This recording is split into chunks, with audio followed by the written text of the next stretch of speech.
Hello everyone, it's Just a Dad. Today I'm going to do a review on this Qsun kitchen island. Now it does come in a box. There are quite a few pieces, but I did think the instructions were very good, and it simply took me about 45 minutes. They do give you the tool. It's mainly a number 2 Phillips, but once it's all together, it is a really nice, but don't be intimidated by a bunch of pieces. We got a nice wooden top on top. This drawer, I'm going to go over all the measurements, but here's the drawer. Does come with a slider. Doesn't slide the best. I like this little door down here, storage. You can hide things away. I like that this is an open area right here. There's a little handle. Now the main reason I got it is because it's on wheels. And you can lock the wheels. And now it's pretty sturdy.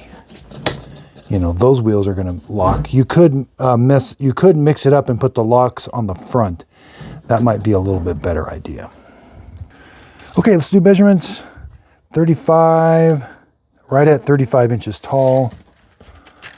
Again, that's a nice solid wood top, 22 inches by 18. Overall with the handle, you're looking at about 25 and a half.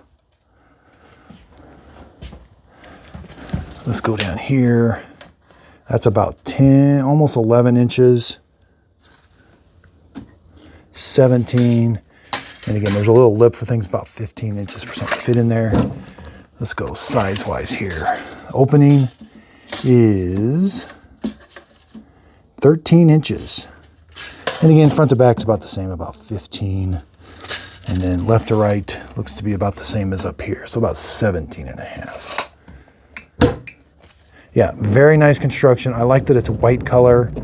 You know, it looks really nice. Even on the back side looks nice. Oh yeah, this comes with these little hooks. This has got like a Wayne's coating there, like the lines in it. Looks nice. Same with the here. You know, the hinge, I could probably oil that up a little bit. It's not, I mean, it works.